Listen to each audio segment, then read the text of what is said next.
출애굽기 4장 10절로 17절 말씀입니다. 출애굽기 4장 10절로 17절 말씀. 예, 다 찾으셨으면 우리 다 같이 한 목소리로 합독하도록 하겠습니다. 모세가 여호와께 아뢰되 오 주여 나는 본래 말을 잘 하지 못하는 자니이다.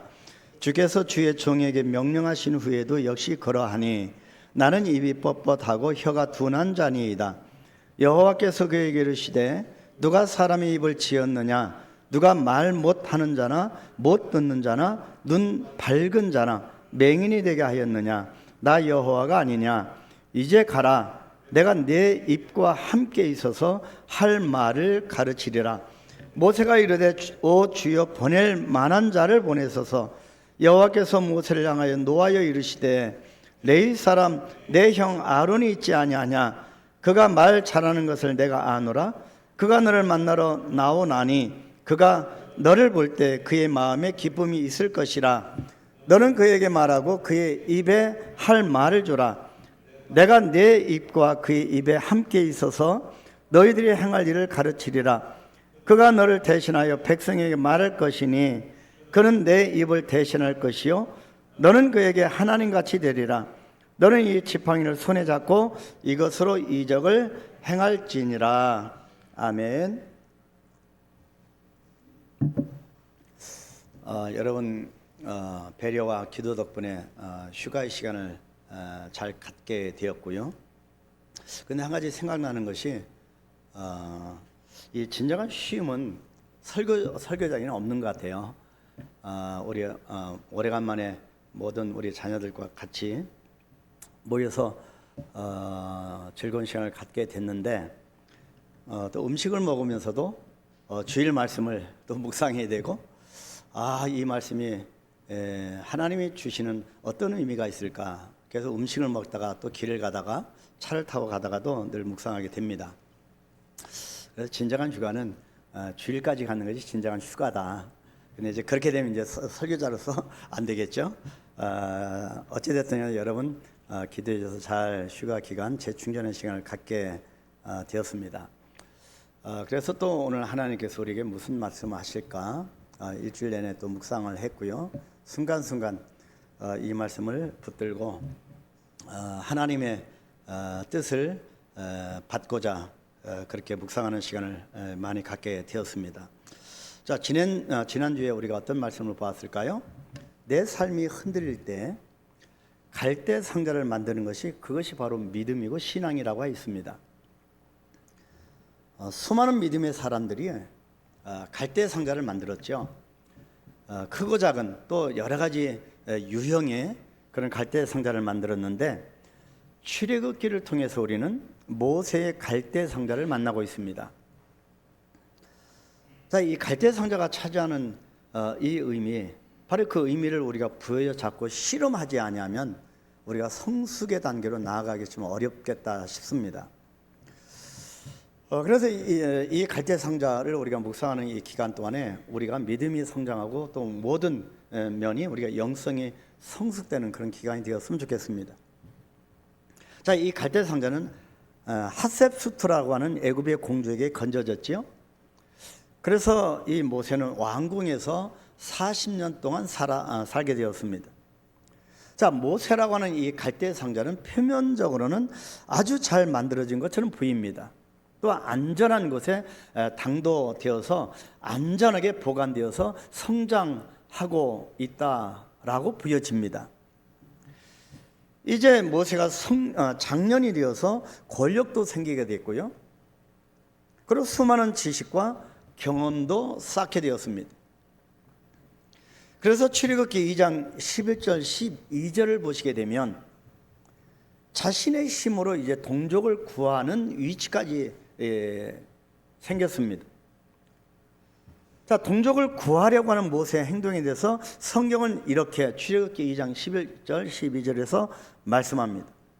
모세가 장성한 후에 한 번은 자기 형제들에게 나가서 그들이 고되게 노동하는 것을 보더니 어떤 애굽 사람이 한 히브리 사람 곧 자기 형제를 치는 것을 본지라.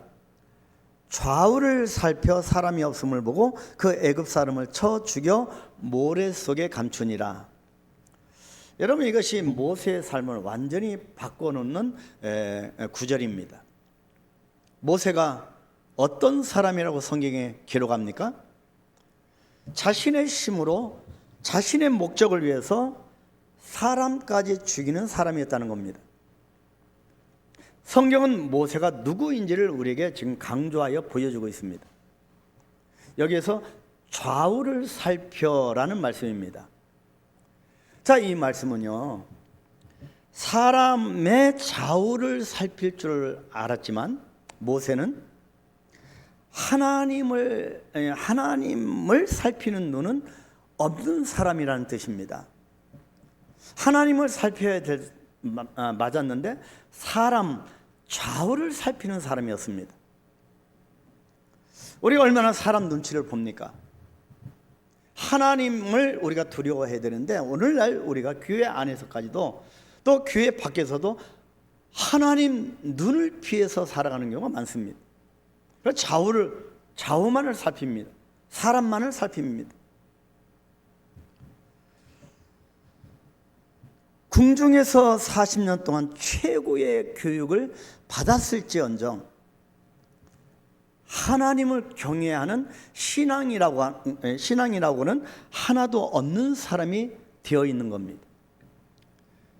여러분, 갓난장이 때 자기 어머니, 그래서 히브리 여인을 데려다가 젖을 먹여서 그렇게 성장하게 됐고, 그런 어렸을 때부터 히브리 교육을 받지 않았겠습니까? 그럼에도 불구하고 지금은 좌우만을 살피는 사람이 되고 만 겁니다. 그래서 성경을 읽어보면 동족들에게 탄로가 나고요, 결국에 그것이 바로 왕에게도 탄로가 나서 모세는 결국 미디안 광야로 도망을 가게 되고 그것이 광야 생활 40년의 시작이 된 것입니다. 하나님을 살피지 않고 좌우만을 살피면, 사람의 눈치만 살피면, 믿음의 행군을 하지 못하면 광야 생활이 펼쳐진다는 말씀입니다. 그래서 우리 한강교회는 소수의 무리라 할지라도 올바르게 예수 믿자는 겁니다. 하나님을 경외하고 하나님 중심으로 가자는 것입니다. 하나님은 결코 이 시대에 숫자만을 원하시지 않습니다. 올바로 하나님을 찾는 자가 있느냐를 보시는 겁니다.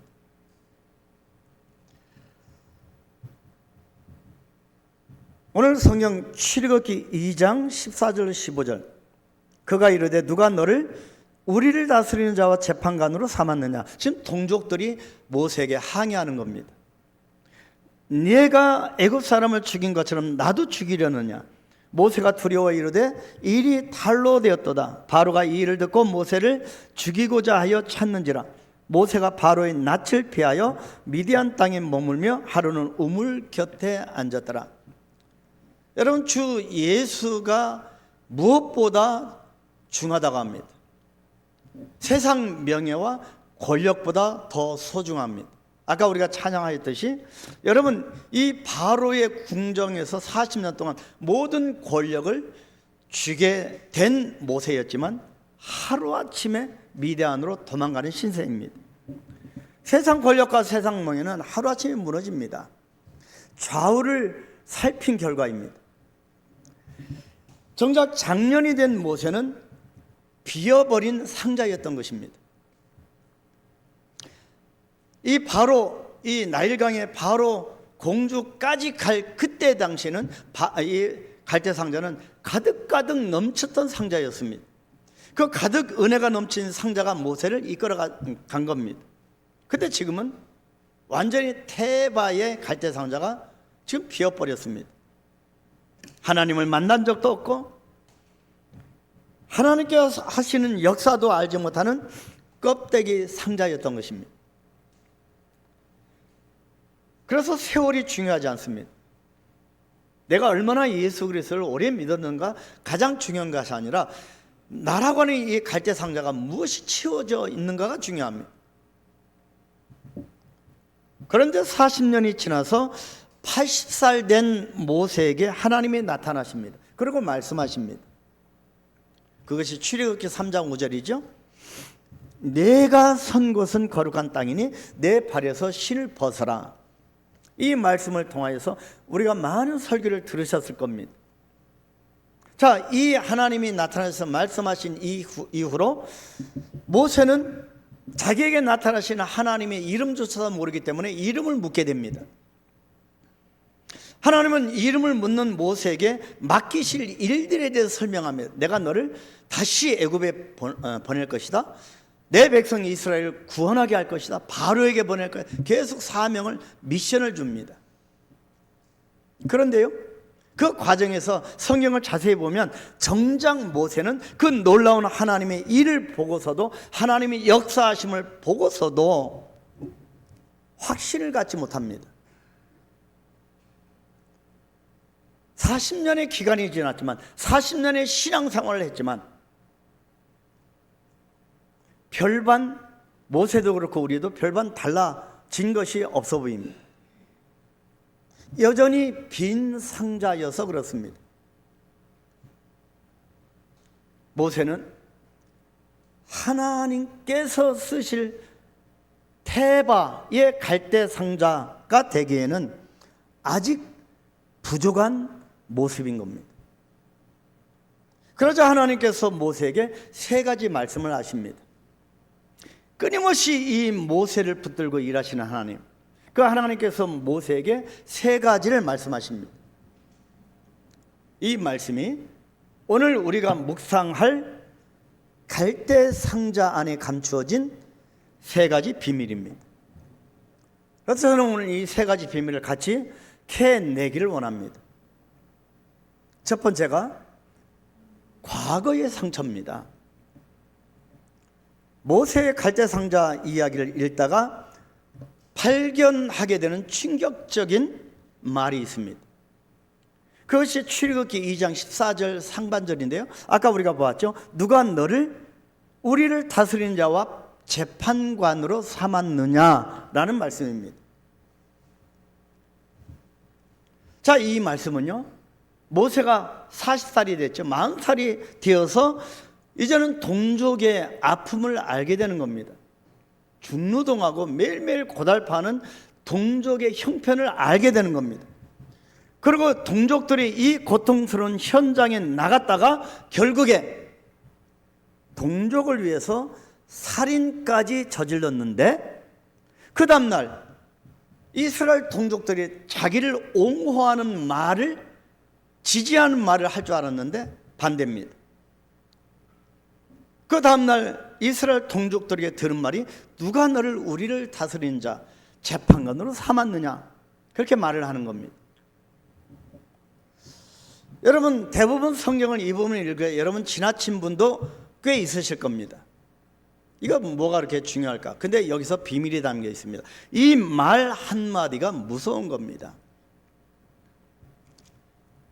지난 한 주간에 저는 이 출애굽기를 묵상하는 가운데 저는 새롭게 알게 된 사실이 있습니다. 동족들이 모세에게 내뱉은 이 말로 인해서 모세가 얼마나 큰 상처를 받았을까입니다.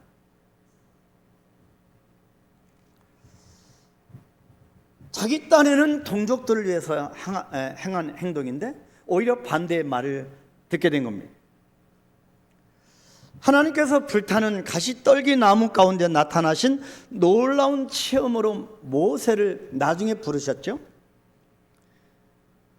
부르셨지만 모세는 하나님의 부르심을 전적으로 따르지 못하는 모습이 성경에 기록됩니다. 왜 그랬을까? 이 부분과 연결되어진 것을 발견합니다. 왜일까요? 가시떨기 나무가 나타나셔서 하나님이 모세를 부르시는데도 불구하고 모세가 하나님께 설득 응답을 못합니다. 왜일까요? 동족들의 한마디 말로 받은 깊은 상처 때문입니다. 교회 봉사도 마찬가지입니다. 교회 봉사 열심히 하면 또 오히려 시험 받고 그런다고 그렇게 말들을 합니다. 과연 그게 맞는 얘기일까요? 말의 상처 때문 아니겠습니까? 그래서 모세는 하나님의 부르심 앞에 계속해서 주저주저 하는 겁니다. 주저주저 망설이면서 내가 누구에, 계속 성경을 읽어보면 내가 누구이기에 라고, 나는 하나님의 이름도 모르는 사람입니다.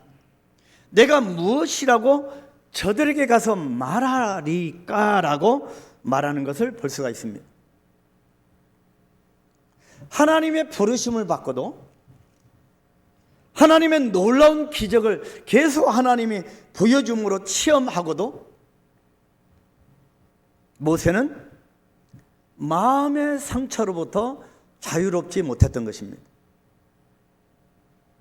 급기야 모세는 하나님께 이렇게 말할 뿐이었습니다. 그것이 본문 4장 10절입니다. 오 주여, 나는 본래 말을 잘하지 못하는 자니이다. 주께서 주의 종에게 명령하신 후에도 역시 그러하니 나는 입이 뻣뻣하고 혀가 둔한 자니이다. 이 말씀만 우리가 집중해서 봤기 때문에 모세가 말을 잘 못하는 사람이구나, 그렇게 우리가 착각하는 겁니다.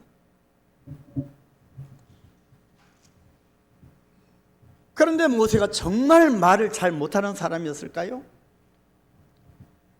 아닙니다. 사도행전 7장 22절을 보시면 이렇게 말씀합니다. 모세가 애굽 사람의 모든 지혜를 배워 그의 말과 하는 일들이 능하더라.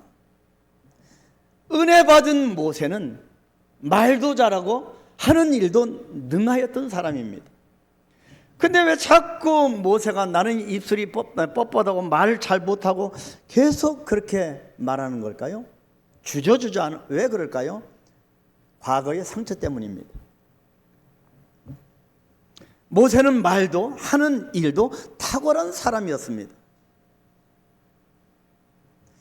홍해 앞에서 흔들리는 이스라엘 백성들, 우리가 여기서 죽기보다 애굽에 있었으면 고기도 먹을 수 있고 더 좋았을 뻔했다, 굉장히 원망하고 홍해 앞에서 흔들리는 이 이스라엘 백성들에게 모세가 했던 설교를 보면 더욱 그렇습니다. 출애굽기 14장 13절, 나중에 쭉 건너가 보면 출애굽기 14장 13절에 이렇게 말씀을, 우리 다 같이 한번 같이 읽을까요?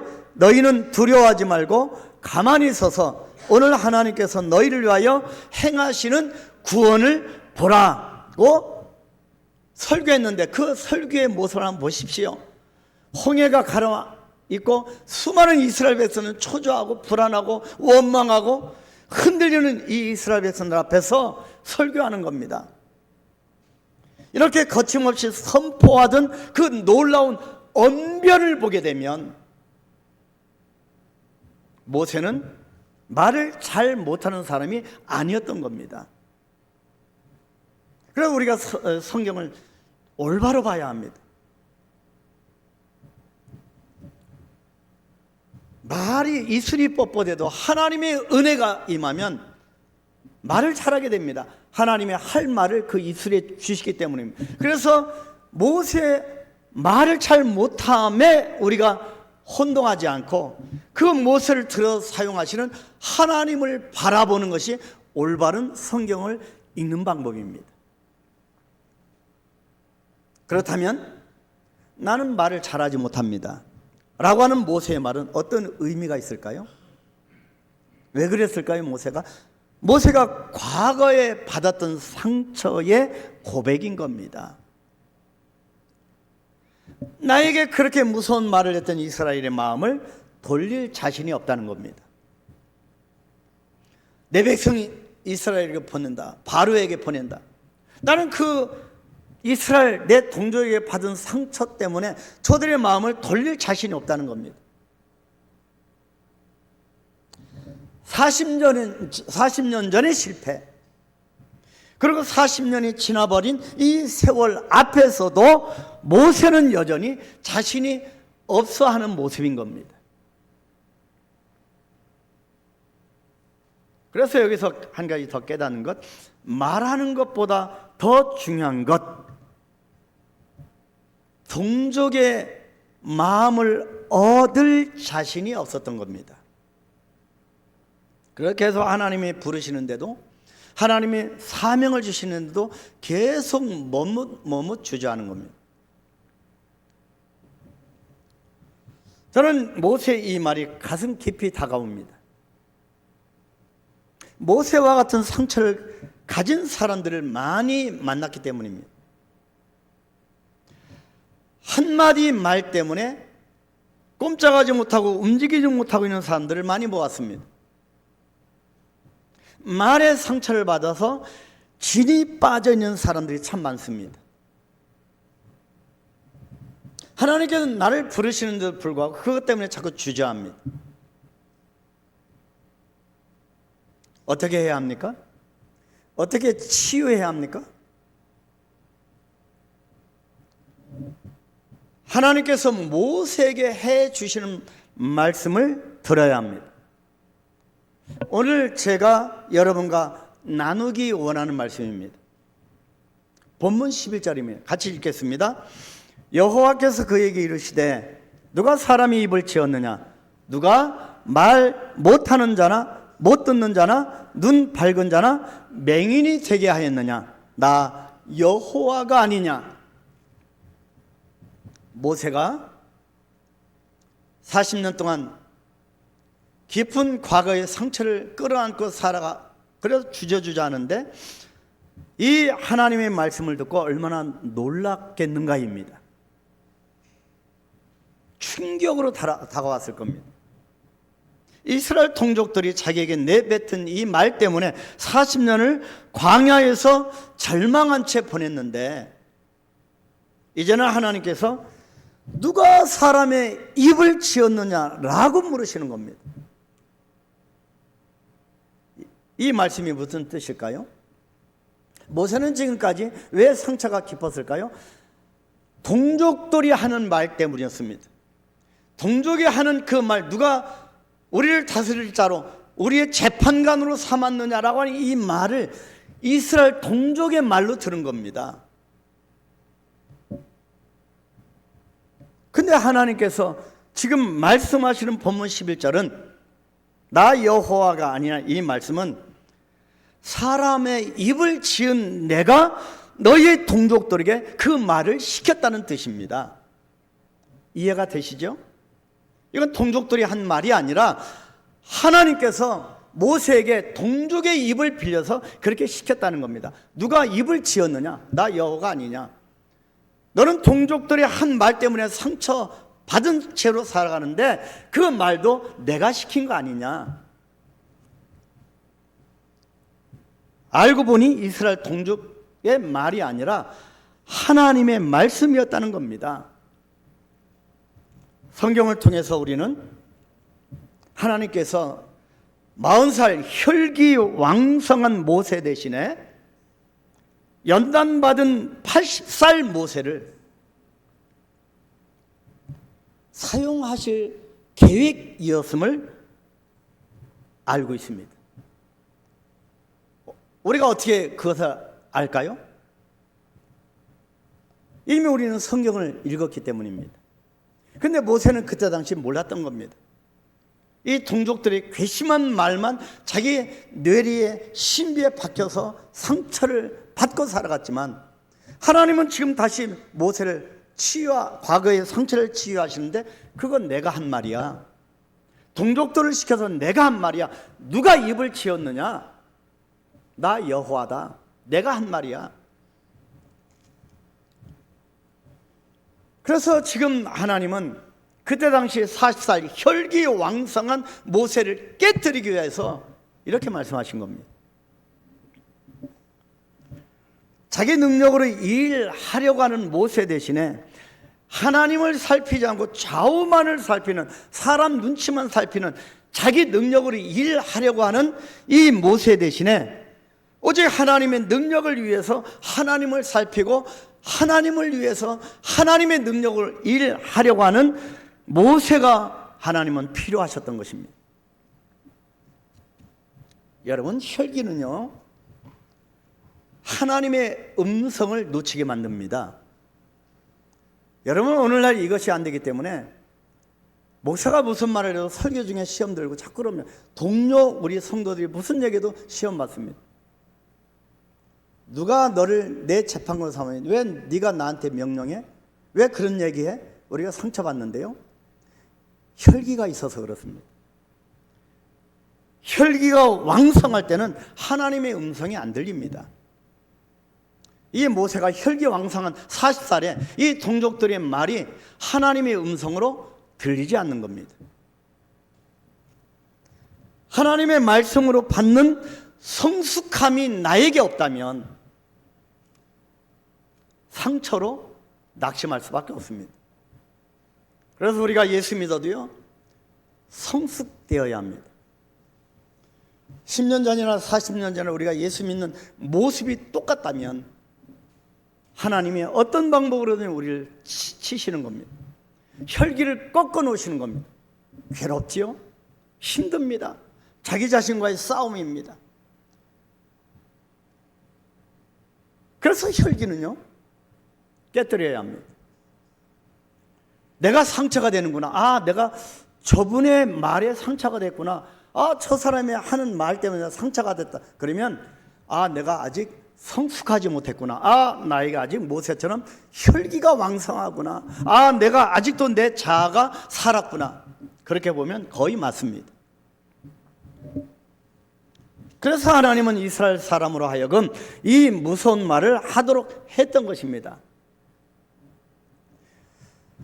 그런데요, 이런 사실을 짐작할 수도 없었던 모세에게는 하나님께서 누가 입을 지었느냐라고 하시는 이 하나님의 말씀을 들을 때 얼마나 놀랐겠습니까? 누가 사람이 입을 지었느냐라고 하실 때 모세는 깨달은 겁니다. 어찌 보면 모세가 깨달았다는 것보다 하나님이 깨닫게 해 주신 겁니다. 이것이 성령님의 역할입니다. 그 무서운 말이 상처의 말이 아니라 나의 빈 상자, 빈 껍데기 뿐이었던 이 빈 상자를 채워주시기 위해서 하나님께서 주신 말씀이라고 하는 사실을 모세가 그때 비로소 깨닫기 시작한 겁니다. 모세를 40년 동안이나 광야에 살게 했던 그 무서운 말이 하나님의 말씀이었다는 사실을 모세가 깨닫게 되었을 때 모세는 드디어 상처에서 벗어나게 된 것입니다. 이 상처가 치유받기 전에는 계속 하나님이 부르시는데도 나는 입술이 뻣뻣합니다. 난 말을 잘 못합니다. 하나님의 이름도 모릅니다. 자꾸 그렇게 주저합니다. 갈대상자의 비밀 첫 번째가 과거의 상처를 치유하시는 하나님을 만난 것입니다. 그래서 우리는 내 삶이 흔들 때 갈대상자를 만들어야 되고요, 이 갈대상자 안에 감추어진 비밀, 하나님께서 내 과거의 상처를 치유해 주신다는 비밀입니다. 갈대상자를 채우기 위해서는 먼저 비워내야 합니다. 내 혈기를 꺾고 비워내야 합니다. 내 자아를 꺾고 비워내야 합니다. 하나님은 갈대상자를 치우시기 위해서 먼저 갈대상자의 상처를 비워내주고 계십니다. 모세를 사용하기 위해서는 모세의 상처를 비워주지 않고는 쓰실 수가 없기 때문입니다. 우리에게도 그런 일을 하나님이 하고 계십니다. 하나님께서 여러분의 상처와 아픔을 먼저 치료하시고 비워주기를 기뻐하십니다. 그래야만 여러분을 채우실 수 있기 때문입니다. 여러분 비우십시오. 혈기를 꺾어놓고 여러분 비우십시오. 하나님이 주시는 은혜로 채우십시오. 채우지 않으면 아무리 40년, 80년이 가도 인생을 우리가 오랫동안 살아도 깨닫지 못합니다. 행복이 없습니다. 기쁨이 없습니다. 예수 믿는 것이 부담스럽습니다. 우리 한강교회는 좀 피워내고 하나님이 채워주심으로 채움으로 기쁘게 행복하게 신앙생활 했으면 좋겠습니다. 그래서 하나님께서 다시금 모세에게 말씀하시는 겁니다. 그것이 본문 12절입니다. 이제 가라. 내가 내 입과 함께 있어서 할 말을 가르치리라. 하나님이 어디까지 일하십니까? 이슬이 둔하고 뻣뻣하고 말 잘 못한다고 하는 모세에게 가라. 내가 너와 함께 하겠다. 할 말을 주겠다. 그렇게까지 말씀하시는 분이십니다. 여기서 하나님이 할 말을 가르친다고 하는 것이 무슨 뜻일까요?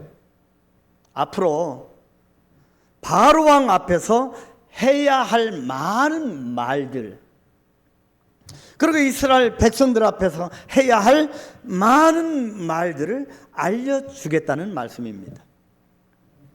이것이 바로 하나님의 채움입니다. 비워졌으니 이제 하나님께서 채워주시겠다는 말씀입니다. 이것이 하나님이 일하시는 방법입니다. 여러분, 하나님이 여러분을 비우는 작업을 하실 때 여러분 온전히 내어드리시기를 바랍니다. 여러분, 알량한 자존심 꺾으시기 바라고, 혈기가 있으면 하나님의 음성이 들리지 않으니, 여러분, 내가 아직도 상처가 있다고 하는 것은 내가 미성숙함의 표시입니다. 하나님이 채워주시는 하나님을 만나서 과거의 상처가 치유받는 여러분 되기를 축복합니다. 두 번째 비밀은, 감춰진 비밀은 말보다 권세입니다. 모세는 하나님의 첫 번째 말씀을 듣고서도 이렇게 대답합니다. 할 말을 가르치겠다. 가라. 그런데도 불구하고 모세가 본문 13절에서 뭐라고 합니까? 오 주여, 보낼 만한 자를 보내소서. 나의 모습 아닙니까? 그죠? 함께 해 주시겠다는 하나님 말씀을 들었는데도 모세는 여전히 자신이 없는 겁니다. 나 말고 저 사람 보내세요. 보낼 만한 자를 보내세요. 하나님의 말씀을 듣고서 과거의 상처를 내려놓을 수는 있었지만, 이제는 모세가 자기 자신을 보니 자신의 현실이 너무나도 초라한 겁니다. 초라한 내 모습을 보고 모세가 과거의 상처가 이전에 해결된 것 같은데, 이제는 현실의 자기 모습을 보게 된 겁니다. 그래서 상처는 과거의 상처에 치유하시는 하나님이고, 현재는 모세가 초라한 자기 모습을 발견하게 된 겁니다. 첫 번째, 80살 노인이고 종은 시절 다 보냈고, 또 아무것도, 내가 애굽의 상황을 아무것도 모르고, 그리고 나를 아는 사람도 별로 없고 죽어서, 그리고 인맥도, 우리가 흔히 말하는 인맥도 금맥도 다 사라져 버린 지금 현재, 무슨 힘으로 내가 갈 수 있을 것인가입니다. 그래서 하나님의 부르심보다 내가 내 자신의 현실을 보면 채우기가 힘듭니다. 하나님의 음성이 잘 안 들려집니다. 모세는 스스로 이렇게 물었을 겁니다. 나는 하나님이 보내실 만한 자가 아닙니다. 나는 실패자입니다. 지금 현실, 내가 보니까 나이가 많아서 기운도 없고 힘도 없고 아무것도 할 수도 없고 아는 사람도 없고, 다른 사람 보내십시오. 나는 실패자입니다. 내 손에 가진 것이 아무것도 없습니다. 나에게는 아무도 없습니다. 그렇게 스스로에게 말하지 않았겠습니까? 이것이 우리의 모습 아닙니까?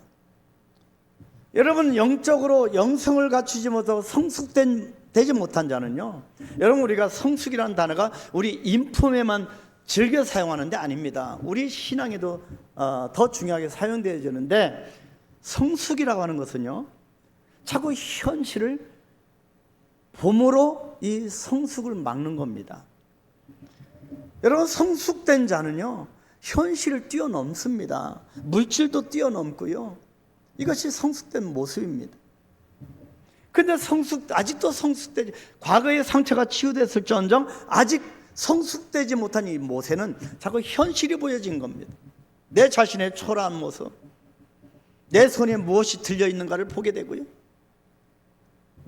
이제는 과거의 상처가 치유되어 비워졌지만 아직 채워지지 않은 겁니다.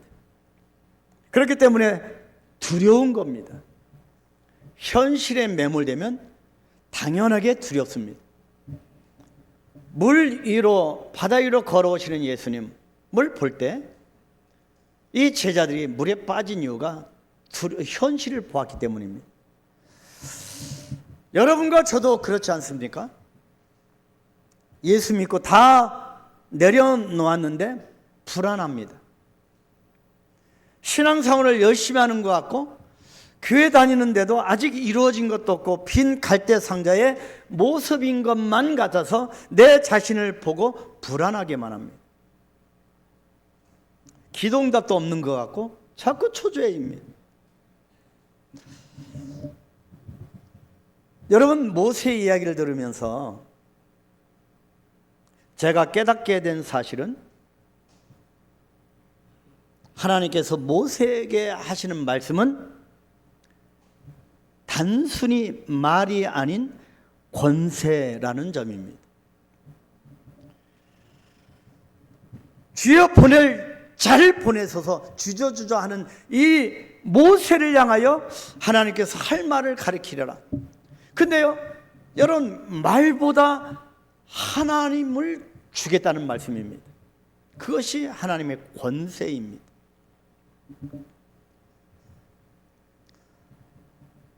우리가 성경에서 만나는 사람들, 특히 상처받은 낙심자인 이 모세를 하나님께서 어떻게 일으켜 가십니까? 끝까지 붙들고 모세를 일으켜 가십니다. 모세의 절망적인 현실에 대한 눈을 떠서 현실을 바라보고 절망적인 소리를 들으면서 하나님께서 하신 두 번째 말씀이 있습니다. 이것이 감추어진 비밀입니다. 본문 16절입니다. 같이 읽겠습니다. 그가 너를 대신하여 백성에게 말할 것이니 그는 내 입을 대신할 것이요 너는 그에게 하나님같이 되리라. 너는 그에게 하나님같이 되리라. 할 말을 가리키리라. 보다 더 진전된 말이 그에게 하나님같이 되리라. 절망하고 있는 모세에게 하나님께서 권세를 부어주겠다는 말씀입니다. 여러분, 이 정도 되면 여러분 눈빛이 좀 달라지지 않겠어요? 뭔가 활기로 성령의 능력으로 좀 가득 차야 되지 않겠어요? 그죠? 하나님은 모세의 현실을 바꿔주겠다고 하시지 않고 권세를 주겠다고 하시는 겁니다. 하나님은 나의 아픈 몸을 곧바로 치유해 주시지 않고 치유할 수 있는 권세를 주겠다는 겁니다. 뭐가 더 좋을까요? 많은 사람이 현실에 절망하지만 하나님은 현실에 관한 것이 아니라 권세에 대한 말씀을 하고 계시는 겁니다. 너는 그에게 하나님같이 되리라. 할렐루야. 여러분은 하나님의 권세를 받고 이 세상 사람들에게 하나님같이 될 것입니다. 이것이 하나님의 권세입니다. 내 삶이 흔들려서 나를 절망시킬 때 우리에게 필요한 것이 무엇일까요? 하나님의 권세입니다. 하나님의 권세는 일하시는 하나님의 역사를 가능하게 만듭니다. 40년 광야 생활 동안에 하나님은 모세를 연단시키신 겁니다. 그래서 갈대 상자인 우리가 만나야만 하는 것은 바로 이 하나님의 권세입니다. 여러분, 주일날 교회 와서 수요예배나 금요교회 때 또 새벽기도회 때 저의 입술에서 나오는 말만 집중하지 마시고 그 말 속에 담겨있는 하나님의 권세를 보시기를 축복합니다. 하나님의 권세를 만날 때만이 우리의 빈 갈대 상자가 채워지기 시작하기 때문입니다. 여러분은 하나님의 어떤 권세를 만나고 계십니까? 말씀의 권세를 만나고 계십니까? 저는 우리 한강교회 모든 성도들이 하나님 주시는 말씀에 완전히 녹아져서 말씀의 권세 가운데 살게 되기를 축복합니다. 여러분, 은혜의 권세를 만나고 계십니까? 은혜 받는 것도 하나님의 권세입니다. 주일 예배, 주일 목숨보다 더 성수하는 것, 이것이 하나님의 은혜의 권세입니다. 여러분, 기도의 권세를 만나고 계십니까? 사랑의 권세를 만나고 계십니까? 이제 나의 갈대 상자는 비워지고 하나님의 권세로 다시 채워지기 시작해야 합니다. 우리 한강교회라는 갈대 상자, 성도라고 하는 저와 여러분의 이 갈대 상자가 비워지고 내 것으로 채워진 것이 비워지고 하나님의 것으로 채워지는 역사가 나타나기를 축복합니다. 다시금 우리에게 말보다 하나님의 권세가 필요합니다. 세 번째 감춰진 비밀은 이적의 지팡이입니다. 하나님께서 모세에게 하신 세 번째 말씀이 본문 4절 17절 말씀입니다. 너는 이 지팡이를 손에 잡고 이것으로 이적을 행할지니라. 자, 상처는 과거입니다. 말보다 권세는 현재입니다.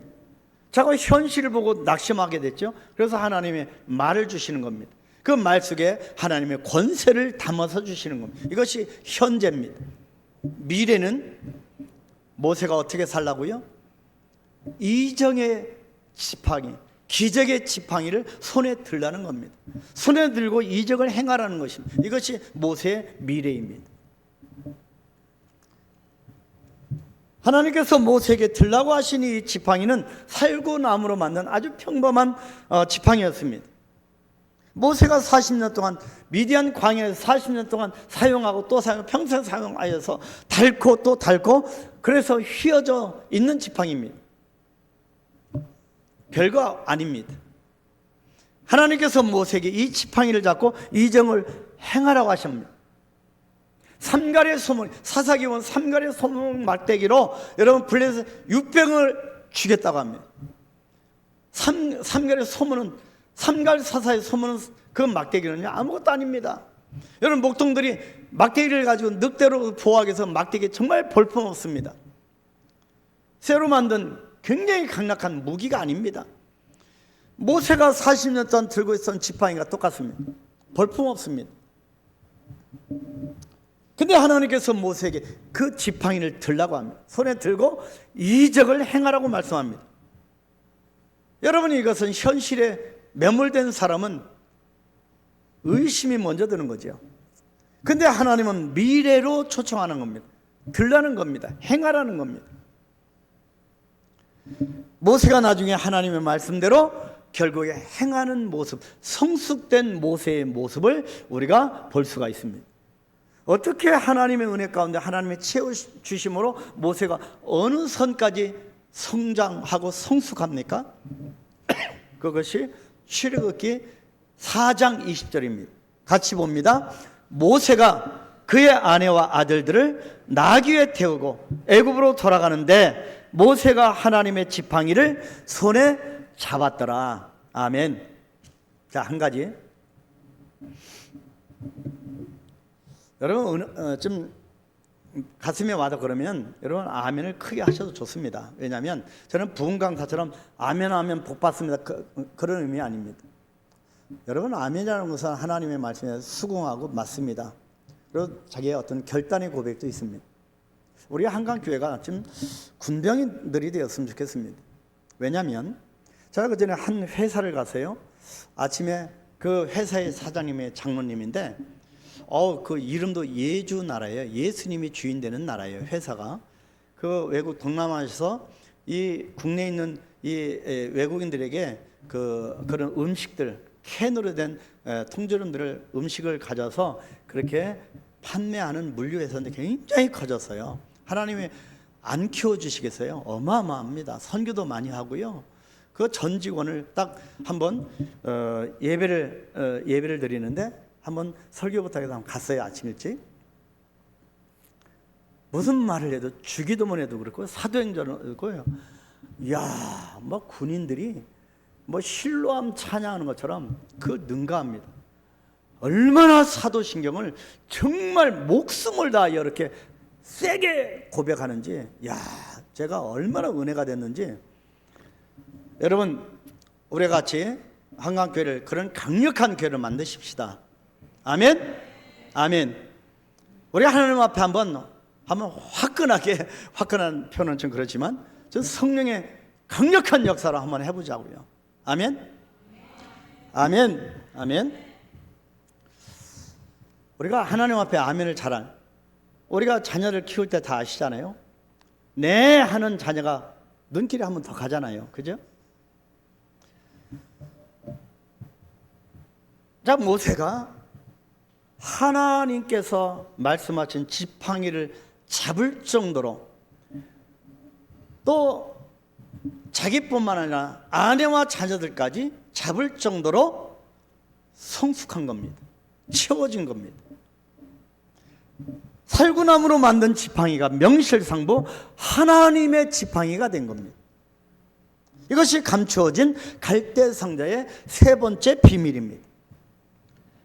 하나님은 왜 모세에게 지팡이를 손에 들라고 하셨을까요?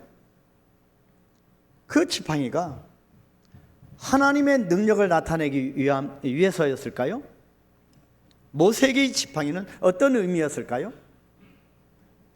자, 이것은 모세가 과거의 아픔이나 현재 상황에 얽매이지 않고 오직 하나님의 지팡이만, 앞으로 미래 하나님의 지팡이만 의지하여서 애굽에 들어감으로 이적을 나타내야 함을 의미하는 말씀입니다. 이제 앞으로 미래에는 믿음으로 살라는 것입니다. 우리 믿는 자들 또한 이렇게 해야 하는 것입니다. 이것이 갈대 상자 안에 감춰진 저와 여러분들에게 요구하시는 하나님의 비밀입니다. 여러분, 아직도 과거에 살아가시는 분이 계십니다. 정말 안타깝습니다.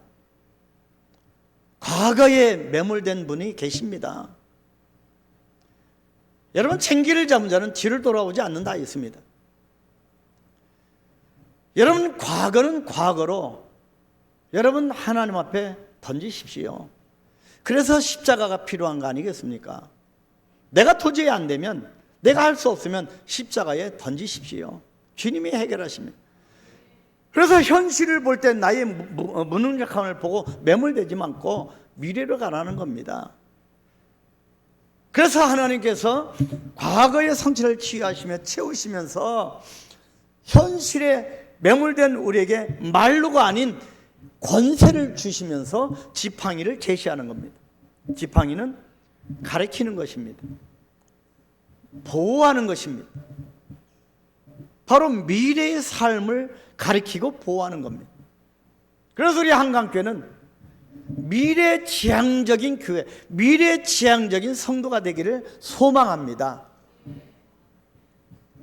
지나간 것 다시 말씀드립니다. 그 어떤 모양이라도 지나간 것 과거입니다. 과거로 현재를 끄집어내서 다시 문제를 일으킬 이유가 전혀 없습니다. 시편 23편 4절입니다. 내가 사명이 엄청한 골짜기로 다닐지라도 해를 두려워하지 않을 것은 주께서 나와 함께 하심이라.